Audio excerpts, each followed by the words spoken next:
Di dalam hidup sudah sewajarnya dan seringkali manusia mengalami interupsi-interupsi. Misalnya merencanakan sesuatu yang sudah tertata rapih, tiba-tiba ada interupsi yang menyela sampai akhirnya rencana harus dibelokkan atau batal atau gagal atau diganti dengan rencana lain. Dan interupsi itu juga bisa datang dalam bentuk yang beraneka ragam. Ada interupsi berupa kemalangan, ada interupsi berupa duka cita, ada interupsi juga berupa sebuah kegagalan hidup, kebangkrutan, mungkin di PHK mendadak, dan juga harus berhadapan dengan peristiwa-peristiwa bencana, musibah yang menjadi interupsi yang menggelisahkan hidup kita. Interupsi selalu menjadi sebuah catatan untuk kita berhenti sejenak. Interupsi adalah sebuah momen di mana mau tidak mau kita harus berhenti dulu. Ini ada apa? Kenapa harus disela dengan satu penyakit? Kenapa hidup saya harus disela dengan sebuah kegagalan, sebuah konflik, sebuah duka cita, sebuah penderitaan? Interupsi demi interupsi yang terjadi dalam hidup kita seharusnya membawa kita kepada sebuah interaksi dan interaksi yang lebih dalam lagi. Tentu saja dengan Tuhan Sang Pemilik hidup kita. Karena saat kita merencanakan sesuatu, Tuhan punya rencana yang jauh lebih indah dari apa yang kita rencanakan. Dan karenanya, seringkali ketika rencana kita tidak selaras dengan rencananya, Dia memberikan interupsi dalam bentuk hal-hal yang tidak kita duga. Karena itu, kita perlu sadari akan satu hal bahwa saat hidup ini diinterupsi, saat jalan hidup kita diinterupsi, itu adalah undangan agar kita berinteraksi dengan Tuhan tentu saja dan dengan sesama. Saya Nikolas Kurniawan menemani lagi dalam Sabda Tuhan. Hari ini dari 3 ayat yang akan saya bacakan. Pertama dari Keluaran 19 ayat 9. Berfirmanlah Tuhan kepada Musa, sesungguhnya aku akan datang kepadamu dalam awan yang tebal, dengan maksud supaya dapat didengar oleh bangsa itu apabila aku berbicara dengan engkau, dan juga supaya mereka senantiasa percaya kepadamu. Lalu Musa memberitahukan perkataan bangsa itu kepada Tuhan.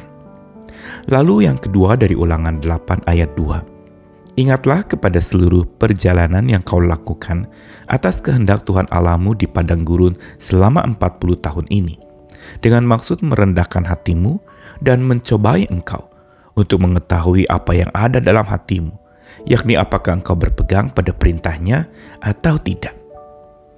Dan Yesaya 38 ayat 17, sesungguhnya penderitaan yang pahit menjadi keselamatan bagiku.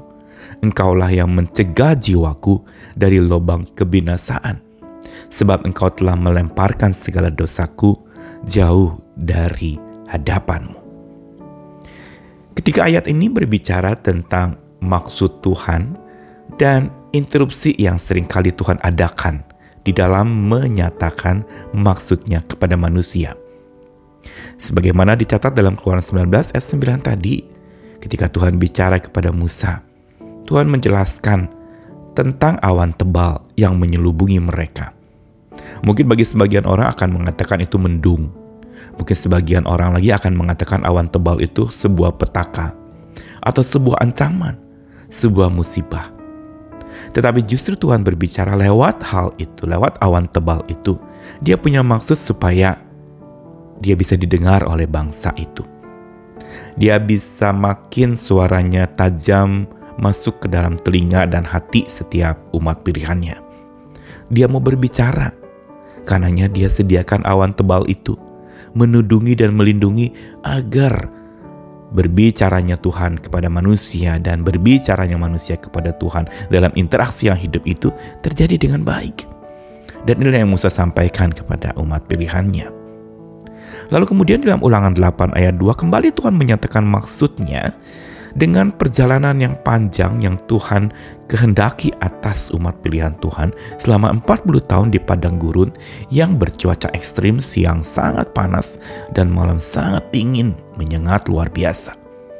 Dan Tuhan menyatakan maksudnya, kenapa mereka dibawa ke padang gurun dan kenapa harus 40 tahun. Dijelaskan maksudnya adalah merendahkan hati mereka, mencobai mereka, untuk tahu apa yang ada dalam hati mereka, berpegang pada perintah Tuhan atau tidak.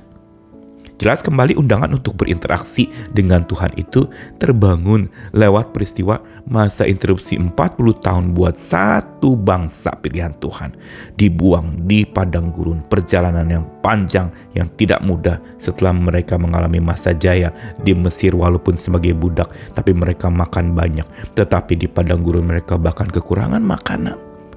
Dan Tuhan menyatakan maksudnya untuk merendahkan hati mereka, menguji iman mereka, berpegang pada perintah Tuhan atau tidak. Dan sekian tahun berikutnya di Yesaya 38 ayat 17. Kembali di sini Yesaya mengatakan sebuah ungkapan iman yang luar biasa. Penderitaan yang pahit jadi keselamatan bagiku. Engkau yang mencegah jiwaku dari lubang kebinasaan. Kenapa dia bisa bilang penderitaan pahit jadi keselamatan? Karena bagi Yesaya penderitaan pahit yang dialami umatnya dan juga dirinya itu merupakan sebuah interupsi dari Tuhan untuk justru malah mencegah jiwanya dari lubang kebinasaan. Penderitaan pahitlah yang menjadi sebuah panggilan untuk umatnya itu datang dan bertobat kepada Tuhan. Karena itulah Tuhan melemparkan segala dosa mereka jauh dari hadapan Tuhan. Ini jelas sekali bahwa 3 ayat ini mau memberitahu kepada kita bahwa setiap interupsi demi interupsi, baik yang dialami umat pilihan Tuhan, baik Yesaya juga dengan bangsa pilihan Tuhan, semua interupsi itu adalah undangan untuk berinteraksi. Lalu bagaimana dengan interupsi-interupsi dalam hidup kita sekarang ini? Mungkin ada interupsi-interupsi yang tidak kita duga, yang mungkin kita sebel, kita nggak suka, kita nggak senang. Kenapa harus ada interupsi ini?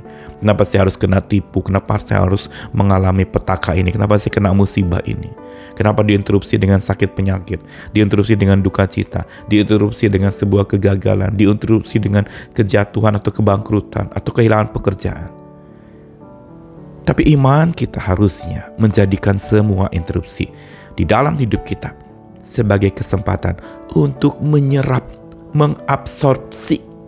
Absorpsi berarti menyerap, meresapi, menyerapkan maksud dan rencana Tuhan ke dalam jiwa kita. Karena saat interupsi, kita perlu berhenti sejenak. Ini kenapa terhalang? Dan kita coba periksa diri. Ada introspeksi.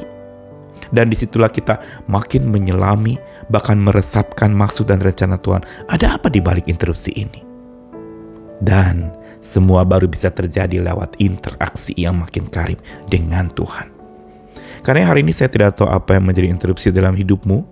Mungkin menghalangi berbagai macam rencana, menghalangi berbagai macam rancangan-rancangan sudah engkau susun begitu rupa. Tetapi ingat bahwa setiap interupsi yang Tuhan izinkan terjadi menimpa hidup kita adalah undangan untuk kita makin berinteraksi dengannya, untuk mengabsorpsi, meresapi, memasukkan lagi maksud Tuhan itu dan rencana Tuhan ke dalam jiwa kita. Makin kita berjalan bersama dengan Dia, walaupun kita tidak tahu ujungnya, tapi kita berjalan dengan iman bersama dengan Dia, berinteraksi dengan Dia lewat interupsi-interupsi yang terjadi dalam hidup kita, demi supaya kita bisa meresapi, kita bisa meresapkan apa yang Tuhan katakan ke dalam hidup kita. Makin nyata, makin berjalan, makin kuat, karena bersama dengan Tuhan yang makin melekat di dalam hati kita. Tuhan mengasihi kita sekalian, ayo berjalan lagi, jangan mau dihancurkan oleh interupsi, tapi jadikan interupsi sebagai anak tangga untuk berinteraksi. Tuhan menyertai. Amin.